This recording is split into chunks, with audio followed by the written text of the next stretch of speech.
भगवान हो या ना हो इससे मुझे कोई फर्क नहीं पड़ता।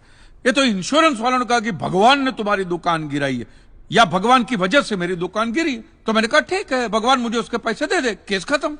लेकिन भगवान तुम्हारी दुकान क्यों गिराएंगे? मूर्ख कहीं का। स्वामी जी प्लीज, जो कुछ भी कहना है विटनेस बॉक्स में आकर कहें।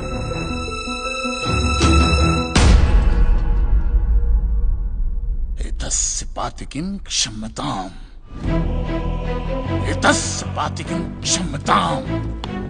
ईश्वर इसके पापों को क्षमा करे। भगवान तुम्हारी दुकान क्यों गिराएंगे? मैं भी तो वही कह रहा हूं, भगवान मेरी दुकान क्यों गिराएंगे? उनको तो बहुत और भी इंपॉर्टेंट काम होते होंगे। तो आप ये इंश्योरेंस वालों से कह के मेरे पैसे दिला दीजिए, बात खत्म हो जाती है। इंश्योरेंस कंपनी भी आपके पैसे क्यों दे? इंश्योरेंस के टर्म्स एंड कंडीशंस पर आपकी साइन है।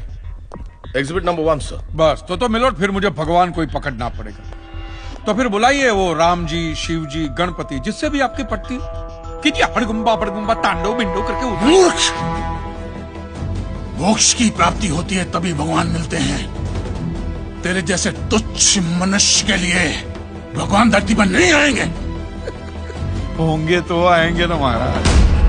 अरे क्या इतना लाखों का टर्नओवर है आपको और थोड़ा ही सेटलमेंट करना, कर दीजिए। मैं तो कैश डिस्काउंट भी दूंगा। ये सच। I object my lord. भगवान की सेवा कार्य को धंधा कह रहे मिस्टर कांत जी, बिजनेस? हाँ, ये बिजनेस ही है मिलोड, बिल्कुल बिजनेस है ये। किसी भी धर्म स्थल पे जाइए तो सबसे पहले पार्किंग का पैसा दो, फिर वो छोटी लाइन, स्पेशल लाइन में खड़े रहने का पैसा, फिर फूल, चद्दर, कैंडल खरीदने का पैसा, और दान पेटी बिल्कुल मूर्ति के सामने ही रखते, जैसे सर झुका पैसा डालना पड़ता है। और ये लोग तो भगवान के प्रसाद के लड्डू का भी पैसा लेते हैं मिलोड। जिस तरह म्यूजियम में मोम का पुतला दिखाकर पैसे लिए जाते, बस मंदिर में पत्थर का पुतला दिखाकर पैसे ले लेते। और पुजारियों की तो सैलरी भी होती है, इनकी छोटी है, उनकी बड़ी है। और आपको तो इनकम टैक्स में भी बेनिफिट है कि नहीं है? तो फिर इसमें सेवा कहां से है? और मिलोड, ये तो ऐसा धंधा है जिसमें कभी भी रिसेशन नहीं आता। नहीं, उल्टा रिसेशन में तो इन लोगों का धंधा डबल हो जाता है। हे भगवान, भाई भगवान, हो भगवान। रिलैक्स। चलो मान लीजिए कि ये लोग धंधा करते हैं, फिर भी आपको पैसा क्यों दे? इंश्योरेंस में आप प्रीमियम भरते, इसलिए आप इंश्योरेंस से पैसे मांग सकते, लेकिन मंदिर वाले आपको पैसा क्यों दे? क्योंकि मैंने इनके मंदिरों में भी प्रीमियम भरे हैं महाशय। What nonsense. ये मुझे विश्वास था आप मेरी बात का विश्वास नहीं करेंगे, इसलिए मिलोड में सारे प्रूफ साथ लेकर ही आया। ये सब रिसीट मिलोड उस प्रीमियम की है जो मैं पिछले 18 सालों से भरते आ रहा हूं, मेरी वाइफ के कहने की वजह से। ये देखिए, पहला प्रीमियम मैंने भरा था 1501 रुपये का, साउथ में बहुत बड़ा मंदिर है, उसमें मैंने पैसे भरे थे। देखिए, फिर ये देखिए, हर साल 1000 रुपए भर रहा हूं आपके गणपति के स्टॉल में। देखिए, उसे स्टॉल नहीं मंडप कहते हैं। मिलोड, वो मेरी सासू मां बीमार रहती थी तो मंदिर वालों ने कहा कि 11,000 रुपया दो, पूजा कराओ, फिर देखो। तो पूजा कराई और सासू मां टपक गई। चलो वो तो अच्छा हो, लेकिन 11,000 भी गए, और एक भी रुपया रिफंड का नहीं दिया उन्होंने मुझे। फिर ये देखिए, ये मस्जिद का चंदा, दरगाह की चद्दर, चर्च की कैंडल, फकीर की झोली, बाबा की अगरबत्ती, माँ की चुंदड़ी, टोटल में 10 -10.5 लाख रुपया इन सारी दुकानों में भर चुका हूं। बस! क्या दुकान लगा रखा है? इसे मंदिर कहते हैं, मंदिर। और मंदिर में लोग अपने परिवार की शांति और समृद्धि के लिए अपनी इच्छा से पैसा देते हैं। तो मैंने भी मेरे परिवार की शांति और समृद्धि के लिए ही पैसे भरे थे महाराज, कोई गंदा चूसने के लिए इन्वेस्ट नहीं किए थे। लेकिन आपके भगवान ने मेरी शांति उखाड़ के फेंक दी, क्योंकि भूकंप तो मिलोड सिर्फ भगवान ही ला सकते, इंसान के बस की तो बात है ही नहीं। तो मुझे बताइए, मेरा हक नहीं बनता भगवान से पैसे वसूलने का? मिस्टर कांत जी, आपका झगड़ा भगवान से है ना, तो डायरेक्ट भगवान से पैसे मांग लीजिए ना, मंदिरों के पास क्यों मांग रहे? वकील साहब, आपके घर में बिजली या इलेक्ट्रिसिटी कौन सी कंपनी की आती है? रिलायंस की ना। तो घर में जब कभी भी बिजली का प्रॉब्लम होता है तो आप रिलायंस की ऑफिस में ही फोन करेंगे ना, सीधे अनिल अंबानी को तो नहीं बुलाएंगे ना। अनिल भाई आओ लाइट की, अनिल भाई आओ लाइट की। साइलेंस। आप कहना क्या चाहते हैं? What do mean? ये जो साधु यहाँ है, ये जो पंडित जी यहाँ है, ये क्या भगवान के ऑफिसर्स है? नहीं नहीं, ये लोग ऑफिसर्स नहीं है भाई। ऑफिसर तो पढ़े लिखे लोग होते हैं। ये लोग तो देखो देखो मुंह देखो, सेल्समैन है मिलोड, सेल्समैन। ये भगवान के कलेक्शन एजेंट है, क्योंकि इन्होंने भगवान की फ्रेंचाइजी ली। न्यायाधीश महोदय, ये मनुष्य नास्तिक है।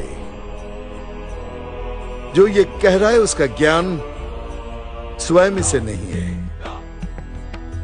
परंतु हम तो साधु हैं, इसे क्षमा कर देते हैं। लेकिन इस अधम पाप के लिए दुनिया इसे कभी माफ नहीं करेगी। तेरा घर से निकलना कठिन हो जाएगा अगर भगवान के विरुद्ध कुछ भी कहा तूने। मैया मोरी, ये आपको मेरी चिंता हो रही है कि मिलोड के सामने मुझे चेतावनी दे रही हैं? हमें जीव मात्र की चिंता है। तो फटाफट पैसे निकालिए, बात खत्म कीजिए फिर। My Lord, this is enough. ये डोनेशन रिसीट्स है, जनरल सबमिशन। भगवान और मेरे क्लाइंट के बीच कोई एजेंसी एग्रीमेंट नहीं है। हाँ जी, बेतु की बात कर रहे हैं। इतनी छोटी सी बात के लिए भगवान पर केस नहीं हो सकता। छोटी बात मिलोड, ये छोटी बात नहीं है। वो दुकान मेरा सब कुछ है, मेरी रोजी रोटी, मेरे बीवी बच्चों का सहारा वो दुकान है। और एक एक रुपया जोड़ के दिन रात की मेहनत के बाद मैंने वो दुकान बनाई थी। आज वहां पे सिर्फ जमीन का टुकड़ा रह गया है, वो भी कोई लेने को तैयार नहीं है। ये मंदिर वाले कहते हैं श्रद्धा से दान दो, आपका कभी बुरा नहीं होगा। और ये इंश्योरेंस वाले कहते हैं टाइम पे प्रीमियम दो, बुरा हुआ तो हम है ना। तो मैंने तो दान भी दिया है मिलोड, और प्रीमियम भी भरे, और आज दोनों के दोनों ने हाथ ऊपर कर लिए। मैं एक मामूली आदमी, मिडिल क्लास में, मेरा परिवार, मेरे बीवी बच्चे रास्ते पे आ जाएंगे। नहीं मिलोड, आपको मेरी बात इस अदालत में रखने का मुझे मौका देना ही चाहिए। और भारत का संविधान भी मुझे मेरी बात इस अदालत में रखने का हक देता है। Please milord.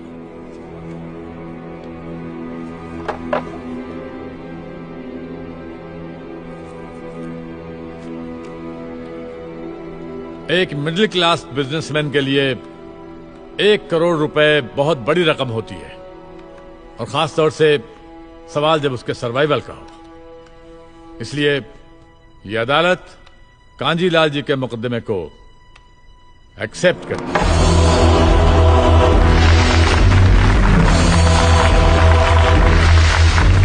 साइलेंस। और सारे एविडेंस और आर्गुमेंट्स को अच्छी तरह एग्जामिन करने के बाद यह फैसला देगी कि मिस्टर कांजीलाल को इनके पैसे मिलेंगे या नहीं। अगर मिलेंगे तो कौन देगा, इंश्योरेंस कंपनी या फिर मंदिर। Court is adjourned for the day.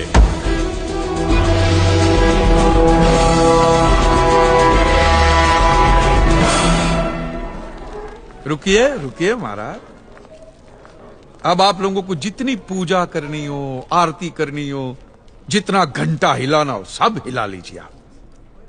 आपके भगवान ने मेरे अकेले की दुकान गिराई है ना, तो अब मैंने अकेले ने उसकी सारी दुकानों